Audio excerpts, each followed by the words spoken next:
ಸ್ನೇಹಿತರೆ, ಮೀಡಿಯಾ ಮಾಸ್ಟರ್ಸ್ಗೆ ಸ್ವಾಗತ ಸುಸ್ವಾಗತ. ಗೆಳೆಯರೆ, ಒಂದು ದೇಶ ಸ್ವತಂತ್ರಗೊಂಡು ಸಾಕಷ್ಟು ವರ್ಷಗಳ ನಂತರ ಕೂಡ ಆ ದೇಶವನ್ನು ವಸಾಹತುವನ್ನಾಗಿ ಮಾಡಿಕೊಂಡು ಆಳಿದವರ ಸೇನಾ ನೆಲೆಗಳು ಅಲ್ಲಿ ಉಳಿದು ಬಿಟ್ರೆ ಅದನ್ನ ಸ್ವಾತಂತ್ರ್ಯ ಅಂತ ಭಾವಿಸೋದಕ್ಕೆ ಸಾಧ್ಯ ಆಗತ್ತಾ? ನಮ್ಮನ್ನ ಗುಲಾಮರನ್ನಾಗಿಸಿಕೊಂಡವರ ಸೇನಾಪಡೆಗಳು ಇನ್ನೂ ನಮ್ಮ ನೆಲದಲ್ಲೇ ಇವೆ ಅಂದ್ರೆ ನಮ್ಮ ಮನಸ್ಸಿಗೆ ಶಾಂತಿ ಇರತ್ತಾ?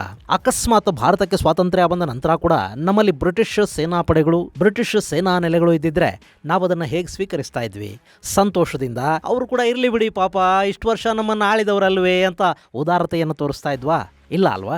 ಈಗ ಆಫ್ರಿಕಾದ ದೇಶಗಳು ಫ್ರಾನ್ಸ್ನ ವಿಷಯದಲ್ಲಿ ಹಾಗೆ ವರ್ತಿಸೋದಕ್ಕೆ ಶುರು ಮಾಡಿವೆ. ಇಷ್ಟು ವರ್ಷ ಆಳಿದ್ದು, ಅದಾದ 6 ದಶಕಗಳ ಕಾಲ ನಿಮ್ಮ ಸೇನಾ ನೆಲೆಗಳನ್ನ ನಮ್ಮಲ್ಲಿಟ್ಟಿದ್ದು ಸಾಕು, ನಾವು ಸ್ವತಂತ್ರರಾಗಿದ್ದೀವಿ, ಇನ್ನು ನಿಮ್ಮ ಸೇನೆಯನ್ನ ವಾಪಸ್ಸು ಕರೆಸಿಕೊಂಡು ಬಿಡಿ ಅಂತ ಸಹೆಲ್ ಪ್ರದೇಶದ ದೇಶಗಳು ಫ್ರಾನ್ಸ್ಗೆ ಅತ್ಯಂತ ನಯವಾಗಿ ಹೇಳ್ತಾ ಇವೆ. ಇತ್ತೀಚೆಗಷ್ಟೇ ಅಲ್ಲಿನ 3 ದೇಶಗಳು ಫ್ರಾನ್ಸ್ ಸೇನಾಪಡೆಯನ್ನ ಹೊರಹಾಕಿದ್ವು. ಈಗ ಆ ಪಟ್ಟಿಗೆ ಚಾಡ್ ಕೂಡ ಸೇರ್ಕೊಳ್ತಾ ಇದೆ. ಹಾಗಾದ್ರೆ ಗೆಳೆಯರೆ, ಆಫ್ರಿಕಾ ಖಂಡದಲ್ಲಿ ಈ ಫ್ರಾನ್ಸ್ಗೆ ಏನು ಕೆಲಸ?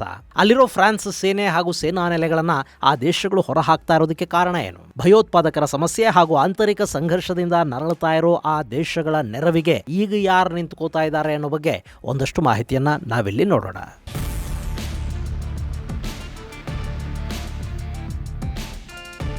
ಗೆಳೆಯರೆ, 18ನೇ ಶತಮಾನದ ಹೊತ್ತಿಗೆ ಜಗತ್ತಿನ ಬಹುತೇಕ ಪ್ರದೇಶಗಳನ್ನು ಬ್ರಿಟಿಷರು ಹಾಗೂ ಫ್ರೆಂಚರು ಆಕ್ರಮಿಸಿಕೊಂಡಿದ್ರು ಅನ್ನೋದು ನಿಮಗೆ ಗೊತ್ತಿದೆ. ಅವತ್ತಿಗೆ ಭಾರತ ಬಹುತೇಕ ಬ್ರಿಟಿಷರ ವಸಾಹತು ಆಗಿತ್ತಲ್ಲ, ಹಾಗೆ ಫ್ರಾನ್ಸ್ ಆಫ್ರಿಕಾ ಖಂಡದಲ್ಲಿ ತನ್ನ ಛಾಪನ್ನ ಮೂಡಿಸಿತ್ತು. ಅವತ್ತಿನ ಆಫ್ರಿಕಾದ ಸುಮಾರು 19 ದೇಶಗಳು ಫ್ರಾನ್ಸ್ನ ವಸಾಹತುಗಳಾಗಿದ್ವು. ಮುಂದೆ ಅಲ್ಲಿ ಸ್ವಾತಂತ್ರ್ಯಕ್ಕಾಗಿ ಹೋರಾಟ ಶುರುವಾಯಿತು. ಫ್ರೆಂಚರು ಒಂದೊಂದೇ ದೇಶವನ್ನ ಸ್ವತಂತ್ರಗೊಳಿಸ್ತಾ ಹೋದ್ರು. ಕ್ಯಾಮರೂನ್ ಮೊದಲು ಸ್ವಾತಂತ್ರ್ಯವನ್ನ ಪಡ್ಕೊಳ್ತು. ಆ ನಂತರ ಇಡೀ ಫ್ರಾನ್ಸ್ಗೆ ಸ್ವಾತಂತ್ರ್ಯ ಏನೋ ಸಿಕ್ತು. ಆದ್ರೆ ಫ್ರೆಂಚ್ ಸೇನೆ ಸಂಪೂರ್ಣವಾಗಿ ಅಲ್ಲಿಂದ ಎದ್ದು ಹೋಗಲಿಲ್ಲ. ಆಫ್ರಿಕಾದ ಸಾಕಷ್ಟು ದೇಶಗಳಲ್ಲಿ ಫ್ರಾನ್ಸ್ ತನ್ನ ಸೇನಾ ನೆಲೆಗಳನ್ನ, ವಾಯು ನೆಲೆಗಳನ್ನ, ನೌಕಾ ನೆಲೆಗಳನ್ನ ಹಾಗೆ ಇಟ್ಕೊಳ್ತು. ಫ್ರೆಂಚರಿಂದ ಕಟ್ಟಕಡೆಯದಾಗಿ ಸ್ವಾತಂತ್ರ್ಯವನ್ನ ಪಡ್ಕೊಂಡ ಜಿಬೂಟಿ ಸೇರಿದ ಹಾಗೆ ಇಡೀ ಆಫ್ರಿಕಾದಲ್ಲಿ 7ಕ್ಕೂ ಹೆಚ್ಚು ಫ್ರೆಂಚ್ ಸೇನಾ ನೆಲೆಗಳು ಇವತ್ತಿಗೂ ಇವೆ. ಅಲ್ಲಿನ ಆಡಳಿತಗಳ ಜೊತೆ ಫ್ರಾನ್ಸ್ ನಿಕಟ ಸಂಬಂಧವನ್ನು ಹೊಂದಿದೆ. ಅಲ್ಲಿನ ಆರ್ಥಿಕ ಮತ್ತು ಇನ್ನಿತರ ವ್ಯವಹಾರಗಳಲ್ಲಿ ಫ್ರಾನ್ಸ್ನ ನೆರಳಿದೆ. ಆದರೆ ಆಫ್ರಿಕಾ ದೇಶಗಳಲ್ಲಿ ಅರಾಜಕತೆ, ಬಡತನ, ಅನಾರೋಗ್ಯ ಇವ್ಯಾವು ಕಡಿಮೆ ಮಾತ್ರ ಆಗಿಲ್ಲ. ಇನ್ನು ಈಗೇನಾಗ್ತಿದೆ ಅಂದ್ರೆ, ಆಫ್ರಿಕಾದ ಸಹೆಲ್ ಪ್ರದೇಶದಲ್ಲಿನ G5 ದೇಶಗಳು ತಮ್ಮ ನೆಲದಿಂದ ಫ್ರೆಂಚರನ್ನ ಸಂಪೂರ್ಣವಾಗಿ ಹೊರಹಾಕಬೇಕು ಅಂತ ನಿರ್ಧಾರ ಮಾಡಿವೆ. ಈ ಪೈಕಿ ಈಗಾಗಲೇ 3 ದೇಶಗಳು ಫ್ರಾನ್ಸ್ ಸೇನೆಯನ್ನ ಹಿಂದಕ್ಕೆ ಕಳುಹಿಸಿದ್ರೆ, ಈಗ ಚಾಡ್ ಕೂಡ ಅದೇ ಹಾದಿಯಲ್ಲಿ ಹೆಜ್ಜೆ ಹಾಕ್ತಾ ಇದೆ. ಸೆನೆಗಲ್ ಕೂಡ ಫ್ರಾನ್ಸ್ ಸೇನಾ ನೆಲೆಗಳು, ಸೇನೆ ಆಫ್ರಿಕಾದ ದೇಶಗಳಿಂದ ವಾಪಸ್ಸು ಹೋಗಬೇಕು ಅಂತ ಹೇಳಿದೆ. ಅಲ್ಲಿಗೆ ಆಫ್ರಿಕಾದಿಂದ ಬಹುತೇಕ ತನ್ನ ಶಾಶ್ವತ ಸೇನಾ ನೆಲೆಗಳನ್ನ ಫ್ರಾನ್ಸ್ ಕಳ್ಕೋಬೇಕಾಗಿ ಬರ್ತಾ ಇದೆ.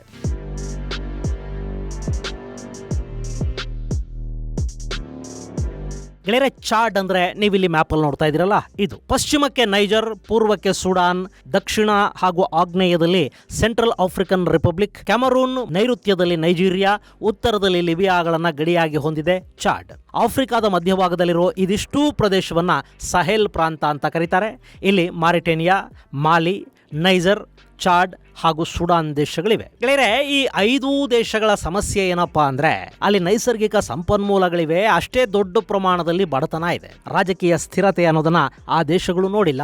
ಹೀಗಾಗಿ ಅಭಿವೃದ್ಧಿ ಕೂಡ ಅಲ್ಲಿ ಮರೀಚಿಕೆನೆ. ಅಭಿವೃದ್ಧಿ ಇಲ್ಲ ಅಂದ ಮೇಲೆ ಉದ್ಯೋಗ ಸೃಷ್ಟಿ ಕೂಡ ಸಾಧ್ಯ ಆಗುವುದಿಲ್ಲ. ಹೀಗಾಗಿ ಅಲ್ಲಿನ ನಿರುದ್ಯೋಗಿ ಯುವಕರು ಇಸ್ಲಾಮಿಕ್ ಕ್ರಾಂತಿಯ ಹುಚ್ಚು ಹತ್ತಿಸ್ಕೊಂಡು ಐಸಿಸ್ ಸೇರೋದಕ್ಕೆ ಸಿರಿಯಾ, ಇರಾಕ್ ಮುಂತಾದ ದೇಶಗಳಿಗೆ ಹೋದ್ರು. ಅಲ್ಲಿ ಸ್ವಲ್ಪ ದಿನ ಕೆಲಸ ಕೂಡ ಮಾಡಿದ್ರು. ಆದ್ರೆ ಐಸಿಸ್ ಅನ್ನೋದು ಹೆಚ್ಚು ಬೆಳಿಲಿಲ್ಲ. ಅದು ಉಳಿಯೋದಕ್ಕೆ ಅಮೆರಿಕ, ರಷ್ಯಾಗಳು ಬಿಡಲೂ ಇಲ್ಲ.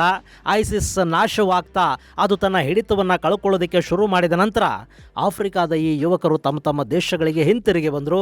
ಆದರೆ ಇಲ್ಲಿ ಬಂದು ಅವ್ರು ಏನು ಮಾಡಬೇಕು? ಅಲ್ಲಿ ಪಡ್ಕೊಂಡಿದ್ದ ತರಬೇತಿ ಇತ್ತು, ತಲೆಗೇರಿಸಿಕೊಂಡಿದ್ದ ಮತದ ಅಮಲು ಕೂಡ ಹಾಗೆ ಇತ್ತು. ಸುಲಭವಾಗಿ ಹಣ ಸಂಪಾದನೆಯ ಮಾರ್ಗ ಬೇಕಿತ್ತು. ಅಲ್ಲಿನ ಸರ್ಕಾರಗಳು, ಸೇನೆಗಳು ಶಕ್ತಿಶಾಲಿಯಾಗಿರಲಿಲ್ಲ. ಹೀಗಾಗಿ ಐಸಿಸ್ನಿಂದ ತರಬೇತಿ ಪಡ್ಕೊಂಡು ಬಂದ ಉಗ್ರರು ತಮ್ಮದೇ ಆದ ಉಗ್ರ ಸಂಘಟನೆಗಳನ್ನು ಕಟ್ಟಿಕೊಂಡ್ರು. ಆಂತರಿಕ ಕಲಹ ಶುರುವಾಯಿತು. ಹೀಗೆ ಅಲ್ಲಿ ಹುಟ್ಟುಕೊಂಡ ಉಗ್ರ ಸಂಘಟನೆಗಳ ಪೈಕಿ ಇವತ್ತು ಭಯಾನಕವಾಗಿ ಬೆಳೆದು ನಿಂತಿರೋದು ಬೋಕೋ ಹರಾಮ್. ಈ ಇಡೀ ಸಹೆಲ್ ಪ್ರಾಂತದಲ್ಲಿ ಹಾಗೂ ಆಫ್ರಿಕಾದಲ್ಲಿ ಬೋಕೋ ಹರಾಮ್ ಸಂಘಟನೆ ಕೆಲಸ ಮಾಡ್ತಾ ಇದೆ. ಇನ್ನು ಅಲ್ಲಿನ ಉಗ್ರರನ್ನ ಸಮರ್ಥವಾಗಿ ಎದುರಿಸೋ ಶಕ್ತಿ ಆ ದೇಶಗಳಿಗಿರಲಿಲ್ಲ. ಹೀಗಾಗಿ ನಿಮಗೆ ಸಹಾಯ ಮಾಡ್ತೀವಿ ಅಂತ ಫ್ರಾನ್ಸ್ ಹೇಳ್ತು. ಅವರು ಕೂಡ ಒಪ್ಪಿದ್ರು. ಫ್ರೆಂಚ್ ಸೇನಾಪಡೆಗಳಲ್ಲಿ ಬಂದವು.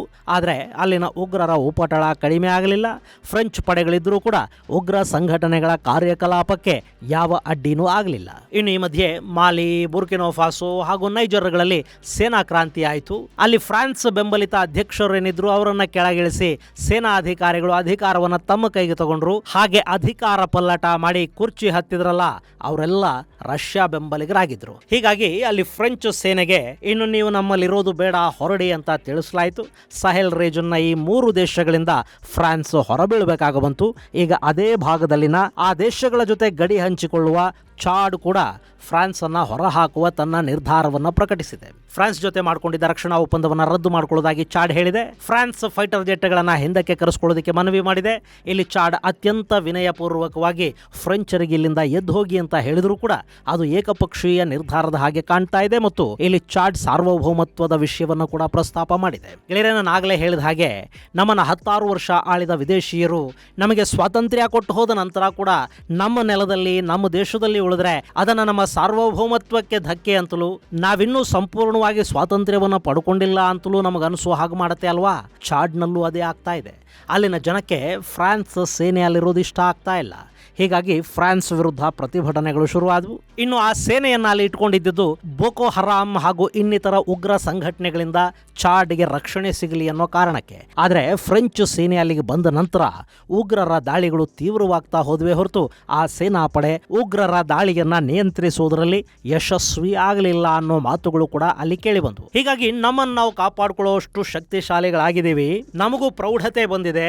ಸೊ ಇನ್ನೂ ನೀವು ಇಲ್ಲೇ ಇದ್ರೆ ನಮ್ಮ ಸಾರ್ವಭೌಮತ್ವಕ್ಕೆ ಧಕ್ಕೆ ಉಂಟಾಗುತ್ತೆ ಅನ್ನೋ ಭಾವನೆ ನಮ್ಮಲ್ಲಿ ಮೂಡೋದಕ್ಕೆ ಕಾರಣವಾಗುತ್ತೆ. ಹೀಗಾಗಿ ನೀವಿಲ್ಲಿಂದ ಹೊರಡಿ ಅಂತ ಚಾಡ್ ಫ್ರಾನ್ಸ್ಗೆ ಹೇಳಿದೆ. ಗೆಳೆಯರೆ, ಚಾಡ್ ಅಲ್ಲಿ ಫ್ರಾನ್ಸ್ಗೆ ಸೇರಿದ ಸುಮಾರು 1,000 ಸೈನಿಕರಿದ್ದಾರೆ. ಹಾಗೆ ಯುದ್ಧ ವಿಮಾನಗಳನ್ನು ಅಲ್ಲಿ ಫ್ರಾನ್ಸ್ ಇರಿಸಿಕೊಂಡಿದೆ. ಈಗ ಅದೆಲ್ಲದರ ಜೊತೆಗೆ ಅವರು ಜಾಗ ಖಾಲಿ ಮಾಡಬೇಕಾಗ್ತಾ ಇದೆ. ಇನ್ನು ಸೆನೆಗಲ್ ಕೂಡ ತನ್ನಲ್ಲಿನ ಸೇನೆಯನ್ನು ವಾಪಸ್ಸು ಕರೆಸಿಕೊಳ್ಳೋದಕ್ಕೆ ಫ್ರಾನ್ಸ್ಗೆ ಹೇಳಿದೆ.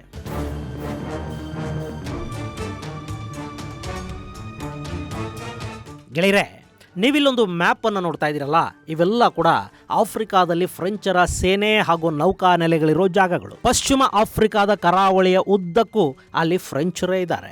ಐವರಿ ಕೋಸ್ಟ್ ಅಲ್ಲಿ 600 ಮಂದಿ ಸೈನಿಕರಿದ್ದಾರೆ. ಸೆನೆಗಲ್ನಲ್ಲಿ 350 ಮಂದಿ, ಗಬಾನ್ನಲ್ಲಿ 350 ಮಂದಿ, ಹಾಗೆ 1,500 ಮಂದಿ ಜಿಬೂಟಿಯಲ್ಲಿದ್ದಾರೆ. ಚಾಡ್ ಅಲ್ಲಿ 1,000 ಸೈನಿಕರಿದ್ರು. ಅವರನ್ನ ಹಿಂದಕ್ಕೆ ಕರೆಸ್ಕೊಳ್ಳೋದಕ್ಕೆ ಚಾಡ್ ಈಗ ಒತ್ತಾಯ ಮಾಡ್ತಾ ಇದೆ. ಈ ಚಾಡ್ ತುಂಬಾ ಬಲಿಷ್ಠ ಸೇನೆಯನ್ನೇನು ಹೊಂದಿಲ್ಲ. ಇಲ್ಲಿ ಕೂಡ ಉಗ್ರರ ಚಟುವಟಿಕೆಗಳಿವೆ. ಹೀಗಿರುವಾಗ ಫ್ರೆಂಚರ ಜೊತೆಗಿನ ರಕ್ಷಣಾ ಒಪ್ಪಂದಗಳನ್ನ ಕಡಿತ ಮಾಡಿಕೊಂಡ್ರೆ ಈ ದೇಶವನ್ನ ಮುಂದೆ ಕಾಪಾಡೋರು ಯಾರು? ಅದಕ್ಕಾಗಿ ಚಾಡ್ ಒಂದಷ್ಟು ಆಯ್ಕೆಗಳನ್ನ ಮುಕ್ತವಾಗಿರಿಸಿಕೊಂಡಿದೆ. ಆ ದೇಶಕ್ಕೆ ಬೇಕಾದ ಆಯುಧ ಖರೀದಿ ಹಾಗೂ ಸೇನಾ ಪಡೆಗಳನ್ನ ತರಬೇತಿಗೊಳಿಸೋದಕ್ಕೆ ಹಾಗೂ ಇನ್ನಿತರ ಖರ್ಚು ವೆಚ್ಚಗಳಿಗೆ ಹಣಕಾಸನ್ನು ಒದಗಿಸಿಕೊಡೋದು UAE.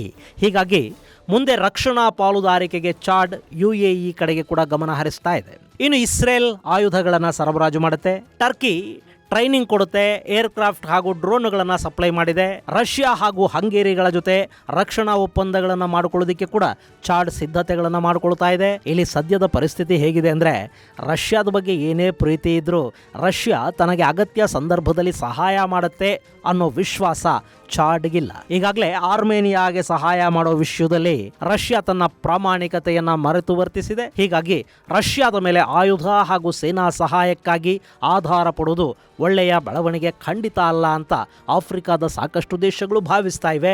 ಆದರೆ ಅಮೆರಿಕ ಹಾಗೂ ಪಶ್ಚಿಮದ ದೇಶಗಳಿಗೆ ಹೋಲಿಕೆ ಮಾಡಿಕೊಂಡ್ರೆ ರಷ್ಯಾನೇ ಇದ್ದುದರಲ್ಲಿ ಬೆಟರ್ ಅಂತ ಕೂಡ ಆಫ್ರಿಕಾದ ದೇಶಗಳು ಭಾವಿಸ್ತಾ ಇವೆ. ಆದ್ರೂ ಈಗಲ್ಲಿಗೆ ಬೇರೆ ಯಾವ ದೇಶ ಬರುತ್ತೆ ಅನ್ನೋ ಕುತೂಹಲವಂತೂ ಇದ್ದೇ ಇದೆ.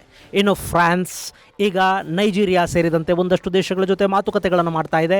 ಹಾಗೆ ಜಿಬೂಟಿಯಲ್ಲಿ ತನ್ನ ನೌಕಾನೆಲೆಯನ್ನು ಮತ್ತಷ್ಟು ಗಟ್ಟಿ ಮಾಡಿಕೊಳ್ಳೋದಕ್ಕೆ, ಆಫ್ರಿಕಾದಲ್ಲಿ ಇನ್ನು ಮುಂದೆ ಜಿಬೂಟಿಯ ಬಗ್ಗೆ ಹೆಚ್ಚು ಗಮನ ಕೊಡೋದಕ್ಕೆ ಫ್ರಾನ್ಸ್ ಯೋಚಿಸ್ತಾ ಇದೆ. ಇದು ಗೆಳೆಯರೆ, ಚಾಡ್ ಸೇರಿದಂತೆ ಆಫ್ರಿಕಾದ ಹಲವು ದೇಶಗಳಿಂದ ಫ್ರಾನ್ಸ್ ಎತ್ತಂಗಡಿ ಆಗ್ತಾ ಇರೋದರ ಕುರಿತಾದ ಒಂದಷ್ಟು ಮಾಹಿತಿ.